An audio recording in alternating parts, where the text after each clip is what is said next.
Welcome back to my podcast. I'm Ian McCormick. I continue my story. Chapter 8, The Waves of Love.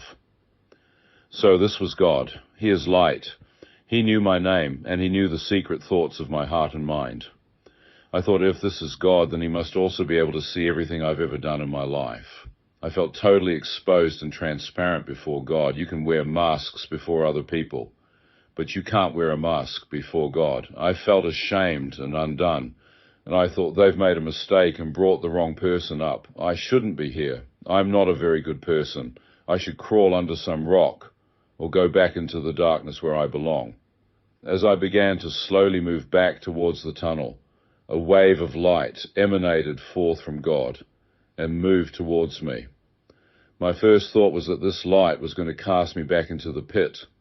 But to my amazement, a wave of pure, unconditional love flowed over me. It was the last thing I expected. Instead of judgment, I was being washed with pure love. Pure, unadulterated, clean, uninhibited, undeserved love. It began to fill me up from the inside out, making my hands and body tingle until I staggered. I thought, perhaps God doesn't know all the things I've done wrong. So I proceeded to tell him about all the disgusting things I'd done under the cover of darkness. But it was as though he'd already forgiven me, and the intensity of his love only increased. In fact, later God showed me that when I'd asked for forgiveness in the ambulance, it was then that he forgave me and washed my spirit clean from evil.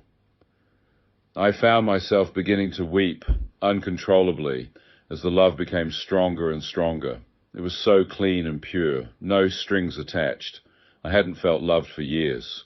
The last time I remember being loved was by my mum and dad when I was at home, but I'd gone out into the big wide world and found out there's not too much love out there. I'd seen things that I thought were love, but sex wasn't love, it just burnt you up. Lust was like a raging fire inside you, an uncontrollable desire that burnt you up from the inside out. Yet this love was healing my heart, and I began to understand that there is incredible hope for humankind in this love. God's mercy is always extended before his judgment.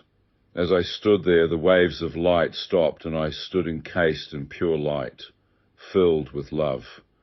There was such stillness. I was so close, I wondered if I could just step into the light that surrounded God and see him face to face. If I could only see him face to face, I would know the truth. I was sick of hearing lies and deceptions. I wanted to know the truth. I had been everywhere to find the truth, and no one seemed to be able to tell me. I thought if I could step through and meet God face to face, I would know the truth and the meaning of life. Could I step in? There was no voice saying I couldn't, so I stepped through. I put my best foot forward and stepped through the light. As I stepped into the light, it was as if I'd come inside veils of suspended shimmering lights, like suspended stars or diamonds giving off the most amazing radiance. And as I walked through the light, it continued to heal the deepest part of me. It was healing my broken inner man, wonderfully healing my broken heart. Thanks for listening today. Please stay with me as I take you through that journey, one that shaped my life. See you tomorrow.